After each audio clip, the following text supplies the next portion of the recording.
I had heard a knock on the door, but when I opened it, no one was there. I looked around. Nothing. Then I looked down and saw it. Lying there on the doorstep was an old cell phone with a cracked screen. I picked it up and clicked the home button. It opened without a passcode, revealing a home screen with only one app. "Rebecca?" I called out to my 18-year-old daughter as I stepped back inside and closed the door behind me. "You know anything about the cell phone I just found on the doorstep?" "On the doorstep," she called back from the living room, likely scrolling away on her own phone. "Yeah, with a big crack in it?" "No. I guess I'll just throw it out then." "Wait, I want to see," she cried out, her curiosity piqued as she made her way over to the kitchen. I held it up for her to see. Looks old, like from when you and Mom were growing up." "When your mom and I were growing up, there were no cell phones, Becca." "Sounds boring." Yeah, it was perfectly boring. In the best way possible. Now look at what's become of the world. Yeah, let me see it," she said, snatching the old cracked cell phone out my hand. "What's the passcode?" "There isn't one." She opened it. "Just one app. This phone is so mid." "Mid?" I asked, unfamiliar with her Gen Z slang. "It means like mediocre, Dad. Where'd you find this thing, anyway?" "I told you, on the doorstep." Someone knocked and ran away. "So it's some sort of prank?" "If it is, it's a pretty mid prank," I replied, giving her the same smug look I always did when I landed a dad joke. Your jokes are not funny, Dad. Anyways, I'm gonna see what's in the app," Rebecca said as she scurried off back to the living room and proceeded to scroll away on the cracked old phone. "Cool, let me know what you find, Becca," I said casually as I sat back down at the dinner table and continued reading my newspaper.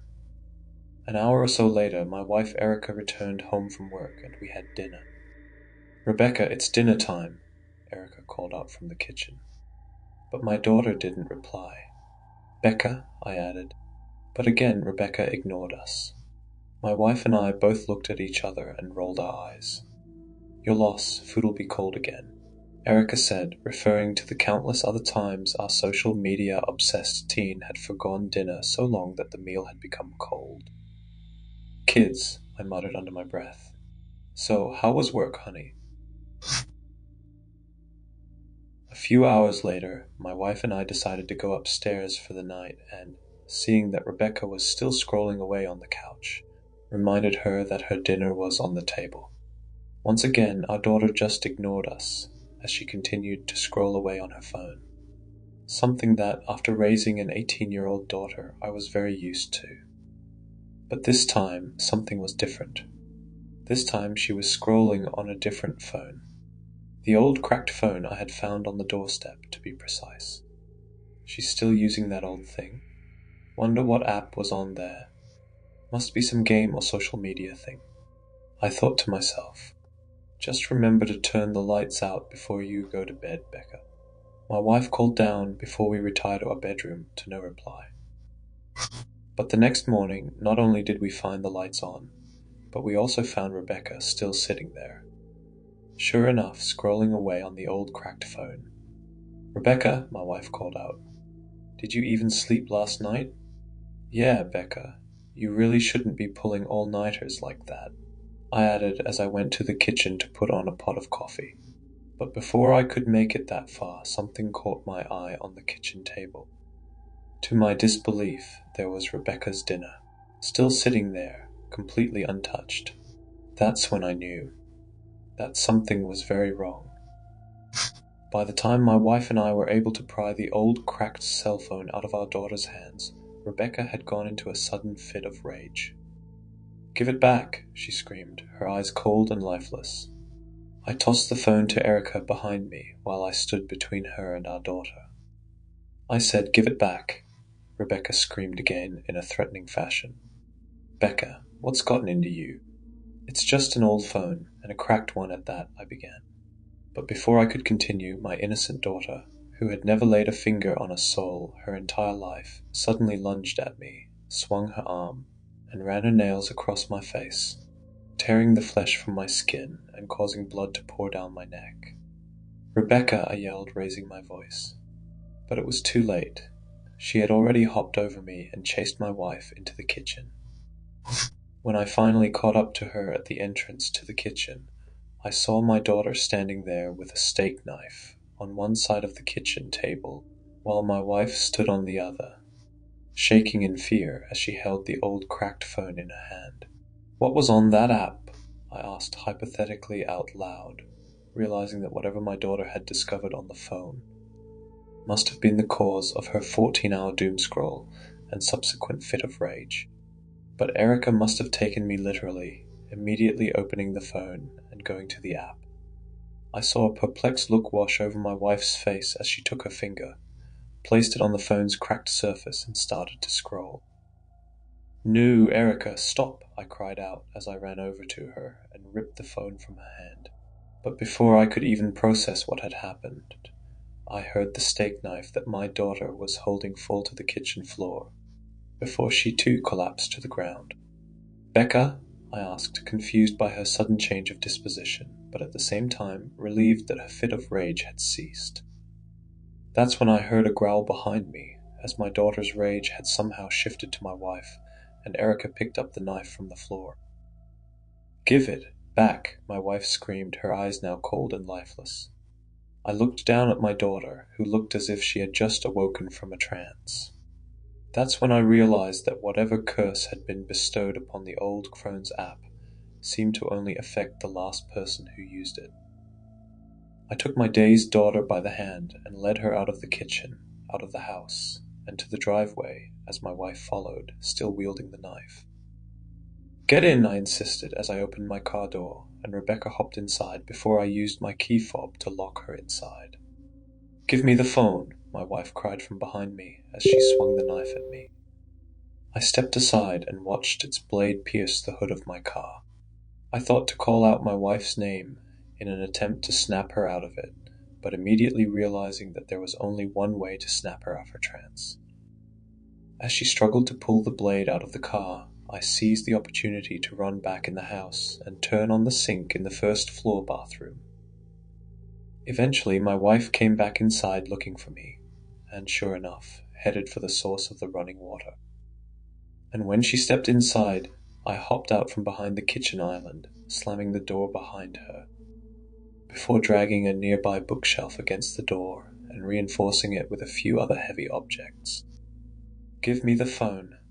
I heard her cry out from inside the bathroom as I looked at the old cracked cell phone that I was still gripping in my hand and knew what I had to do. 30 minutes later, the deed was done. The old cracked cell phone left on a random neighbor's doorstep in the next town over, where I hoped no one would recognize me.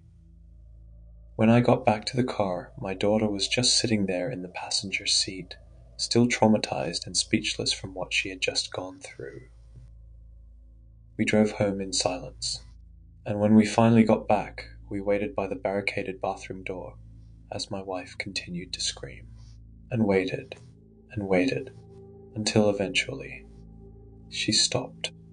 I slid the heavy objects and bookshelf aside and opened the bathroom door to find Erica just standing there as if waking from a bad dream. The same exhausted expression on her face that I'd seen previously on my daughter. It had worked. My wife was no longer possessed by the vile device. Erica walked over and hugged me. I looked over at my daughter. She smiled. I smiled back. In that moment, two things became clear. One, someone else had been possessed by the phone prior to leaving it on my doorstep. Two, someone new was possessed by it now. But all that mattered to me in that moment was that my family was okay. I wish I could say that after the dust settled, my daughter swore off cell phones, social media, and apps altogether. But the truth is, it only took a day before she was back to doom scrolling on her own phone.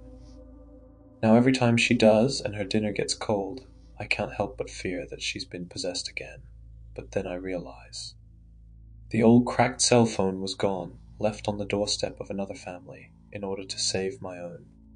And life had returned to normal. At least I thought it had. just days after surviving a terrifying encounter with a mysterious app so addictive that it caused its victims to doomscroll indefinitely until someone else opened it, my 18-year-old daughter. Rebecca, back to her normal Gen Z self, set off her yearly summer job as a sleepover camp counselor, which had been something of a tradition since she was a camper herself. But 2 weeks into camp, when I called to check in on her, I was shocked by what the camp director told me. "Rebecca, we didn't think she was working this year. She didn't show up." "Didn't show up? You mean she hasn't been there at all?" "But I dropped her off 2 weeks ago." My mind began to race. If Rebecca hasn't been at summer camp for the past 14 days, where has she been?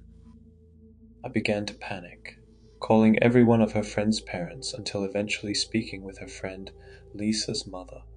"That's concerning," she said. "Lisa told us she was going on a family vacation with Rebecca, and presumably you." Fuck, I thought to myself, realizing that this could only mean one thing.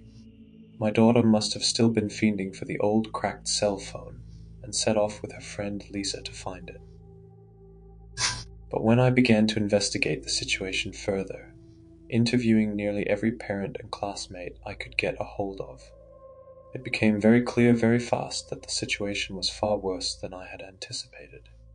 According to one friend, Bobby, it turned out that a few of her friends and classmates had also gone missing, all of them apparently setting off into the woods to descend upon an old abandoned train station. After returning home, I discovered that my wife, who had also been previously possessed by the cursed cell phone, had also begun to fiend over it, her teeth chattering, her body covered in sweat. That's when I knew what I had to do. I had to destroy the phone, and after locking my wife away with her permission, so that she too wouldn't set out looking for the app, I did just that, following in the footsteps of my daughter and her friends, to the abandoned train station in the woods. After hopping a chain link fence and trespassing into the premises, I eventually found the entrance to the station, its facade crumbling, its surface covered in spray paint. I looked down at the crowbar I was holding, an instinct grab I made on my way out of the house, and gripped it in my hand as my body trembled from fear and adrenaline. If dealing with two individuals possessed by the phone had been a terrifying ordeal, then I could only imagine what would come of confronting more. Luckily, it was only possibly for one cursed phone and one possessed person to be in there at any given time, I reasoned.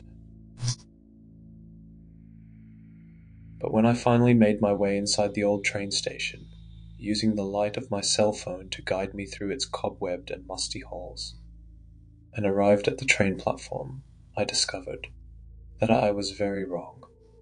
There wasn't one cell phone, no. There were many, each one gripped by one of my daughter's friends, and herself, as what must have been a handful of them or more, scrolled away, their bodies pale and emaciated from having not eaten in days. Someone must have found a way to copy the app to other phones. I thought to myself before walking through the station as they all swiped away and ignored me. Eventually I stopped at my daughter Rebecca, who, sure enough, was sitting next to her friend Lisa, her eyes fixated on the app as she doom-scrolled away, just as I had seen her do at our house when she first became addicted to the phone. "Becca," I whispered, looking back to see if anyone else had heard me. But her friends were too hypnotized by their own phones to care. That is, until I tried to pry the phone out of my daughter's hand. "Rebecca, let go!" I cried out as I managed to pull the device out of her grasp and step far enough away so that I could toss it to the ground and smash it to pieces with the crowbar. Rebecca howled out in pain as if the blows I had struck to the phone had struck her instead, passing out when the phone was destroyed. I placed the broken phone in my pocket. Suddenly, all of the teenagers stopped doom-scrolling on their own phones and looked up, their hollow eyes locked in on one thing and one thing only: me.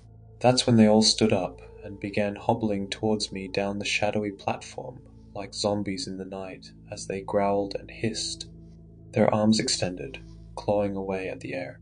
I picked up my daughter and began backing away to what I thought was safety, but suddenly heard another of her possessed friends emerge from the darkness behind me and claw at my back, his nails tearing through my shirt and digging through my skin. "Ugh!" I cried out, remembering the pain I had felt when my daughter had done the same to my face just 2 weeks prior. Not knowing what else to do, I temporarily placed Becca on the ground, hopped down into the old train tracks, and threw her body over my shoulder, carrying her along the tracks and into the darkness, as Becca's possessed friends chased after me. By the time I got to the end of the structure, where the train tracks ran through a tunnel and into daylight, the mob of cursed teenagers had nearly gained on me. My speed slowed by carrying my daughter. I had nearly escaped when standing there at the entrance of the tunnel was another of her friends, silhouetted by the light behind him. I looked down at the crowbar and thought about what I might have to do to get my daughter to safety. But when I got closer, I realized that the silhouette wasn't that of one of the possessed teens, but instead Bobby, the very friend who had told me about the train station in the first place. "Come on, Mr. Silver," Bobby called out as I made my way over to him, and he helped me carry my daughter off into the woods, away from the possessed horde of teenagers. 14 weeks had passed since an old cracked cell phone was left on our doorstep and my daughter had fallen under its curse. I thought I had destroyed it, back at the abandoned train station that her friend Bobby and I had rescued her from. But by the time we got home, the device's now even more cracked display had somehow turned back on, and sure enough, Rebecca was scrolling away at it again, her face illuminated by the light of its screen. Not knowing what else to do, and fearing Rebecca might be discovered, my wife and I fired up our camper and brought her deep into the woods upstate, where we holed up and waited. Waited for what we hoped would be a cure to her obsession. But week after week, she kept scrolling, and scrolling, and scrolling, while I wrestled between prying the cursed phone from her hand and risking another violent attack or leaving her alone. Ultimately, I chose the latter and let her be as she simply sat there, day by day at the campfire, scrolling away on her phone in silence. And then one day, just as my wife and I were adapting to our new life in the forest, my daughter suddenly stopped scrolling as she looked up from the phone, placed it in the grass beside her, stood up and stretched. "What's for dinner, Dad?" What's that, dear?" I replied, shocked to hear her voice. "I'm hungry." "Oh, don't worry, Becca. Dinner's almost ready," I said as my wife stepped out of the camper, a look of both shock and happiness in her eyes. An hour later, as we all sat around the fire, eating some charred burgers that I had cooked too long, having been distracted by the recent development, we tried to catch up with her. "So, honey, are you okay now?" my wife asked our daughter. "Yeah, Mom, why wouldn't I be? 'Cause of the whole scrolling thing. You relapsed, Becca. For 14 weeks, we've been waiting for you to get better," I said. "I'm better now, don't worry, Dad." "But what happened?" My wife continued to pry, trying to get to the bottom of the mystery. "How did you get better?" "I got to the end," my daughter said. "The end of what?" I asked. "The scroll," she replied in a matter-of-fact fashion as she chomped away at her dinner. "And what's at the end?" my wife asked. "Nothing, that's why I stopped." "And what were you scrolling through?" I continued. But my daughter didn't answer. She simply took her last bite, stood up, and walked off to the tent she had built not far from the camper. "I'm tired," Rebecca said, as disappeared into the tent. I looked at my wife, who gave me the same look she always did when I asked that question. "Come on, eventually someone has to tell me what's on that phone. Or should I scroll myself?" I threatened, picking up the old cracked phone from the grass. "Honey, please, just stop," my wife pleaded. "Just tell me," I insisted. "We're lucky she stopped. Let's just be thankful for that and move past it." "Stopped for how long, Erica? It's time I know." "You really want to know?" I looked down at the old cracked phone. "Yes, bodies," my wife said. "Bodies? Dead bodies, just photo after photo of dead bodies." I stopped for a moment to process what she was telling me. You're telling me that she's been scrolling through photos of dead bodies for months now? Unfortunately, yes. But why? It happened to you too. What about them is so addictive? I asked. I honestly don't know. But then again, what about social media is so addictive? She joked, trying to lighten the mood. You have a point, I said, looking back to the phone. Well, I guess I'd better go destroy it either way. I stood up, but before I could take a step, my wife interrupted. No, let me do it. You sure? Yeah, all you've been doing is complaining about how tired you are. And having been under its spell before, I'd like to destroy it myself. In fact, there are some rocks by the river that would work perfectly for that very purpose. All right, I agreed, not thinking much of it, trusting my wife of many years. And like that, Erica set off into the woods as I returned to the camper, where I went. I passed out in the bed in the back of the vehicle where my wife and I slept.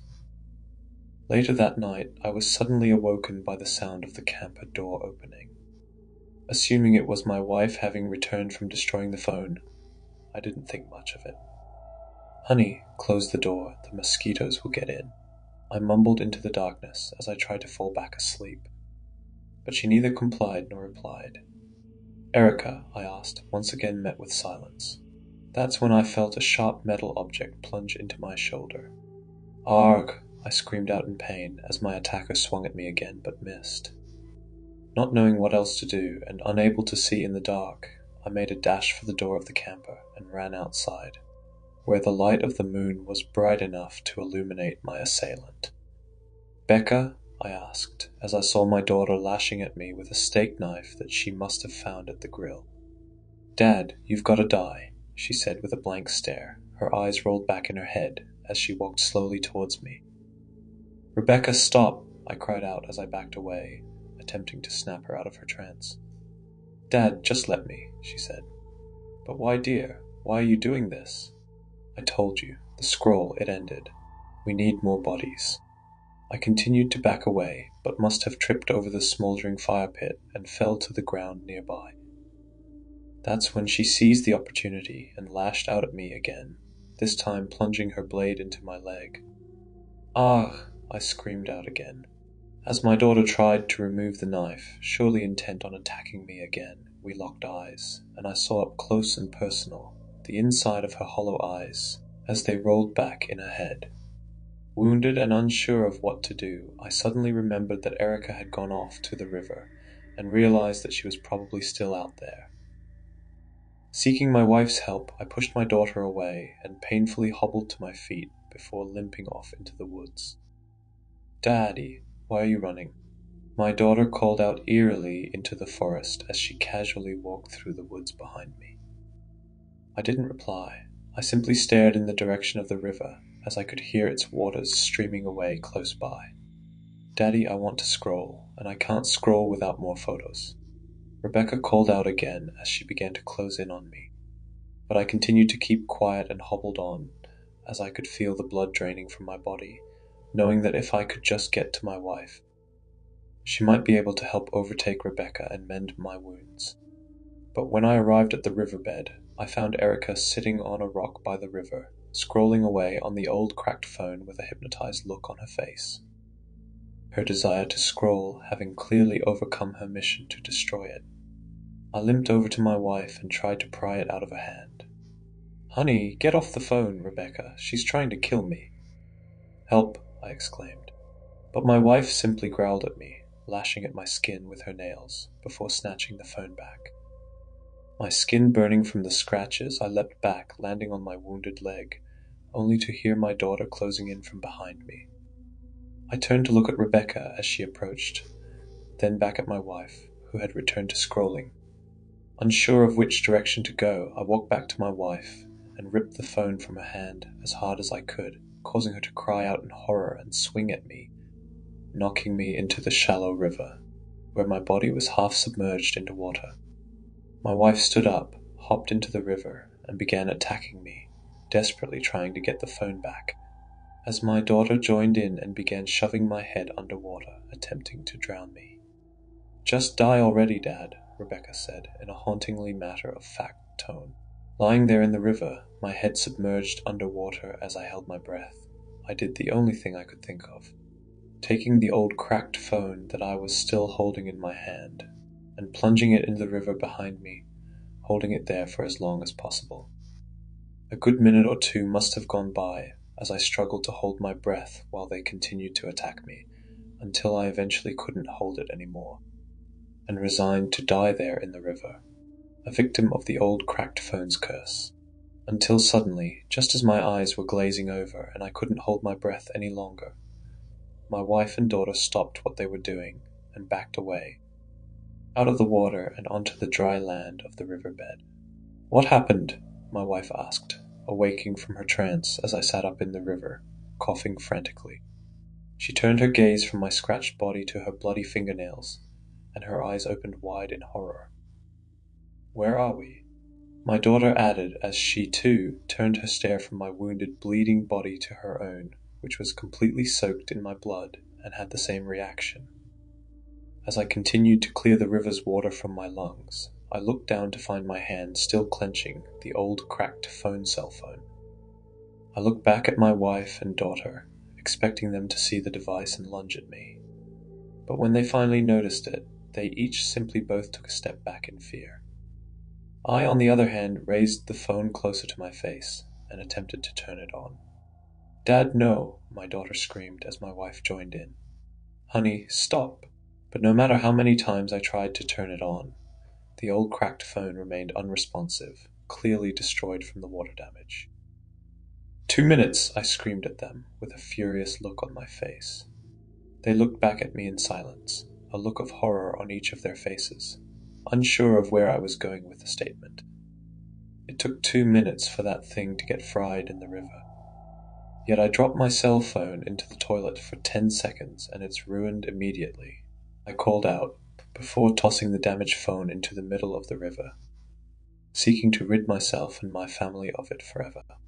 Erica and Rebecca stood there for a second as they processed what I said, until realizing that I had made another one of my dad jokes. They both looked at each other in silence before suddenly bursting out into laughter together. Something I hadn't heard from the two of them in months. I couldn't help but join in on the laughter as I sat there in the river, soaking under the moonlight, my shoulder and leg bleeding out, as we all let out sighs of relief. My wife and daughter ran over to help me out of the river and brought me back to the camper, where they scrambled to patch up my weary body. 2 hours later, I was getting checked into the emergency room of the nearest hospital, my wife's makeshift tourniquets having held over long enough for me to survive. That night, as my wife and daughter slept in the hospital room beside me, just before I passed out, the thought crossed my mind that they might attack me in the middle of the night. But the next morning, I woke up to their smiling faces. "Morning, honey," my wife said. "Morning, Dad," my daughter added before they both took a seat behind me. That's when I noticed it. A cell phone in my daughter's hand as she furiously scrolled away. My eyes opened wide in horror, and I sat up in my seat, poised to hop out and rip it from her hands, before my wife called out calmly, "Hey, take it easy, it's just a new one. We ran out this morning while you were asleep to get it." "New one?" I asked, still in shock. "Yeah, Dad," my daughter said. "I've got to communicate with my friends somehow." I let out a sigh of relief as I realized it was just a harmless, regular new cell phone. But before I could bask in the moment, my daughter added, "Oh, by the way, Bobby's asking for you. He told me to tell you something." "Bobby?" I said, having almost completely forgotten Rebecca's friend Bobby, who had helped me rescue my daughter from the abandoned train station. Suddenly, the entire experience came rushing back to me, and the hairs on my arms stood up. "Oh, right, Bobby, what did he say?" I asked, trying to remain calm. "We have to talk about the others," my daughter said, reading their text correspondence aloud. "And I know who left it at your doorstep." I let out a sigh as my brief moment of solace naively thinking that the cell phone was behind us came to an abrupt end, and I suddenly realized that the journey was far from over.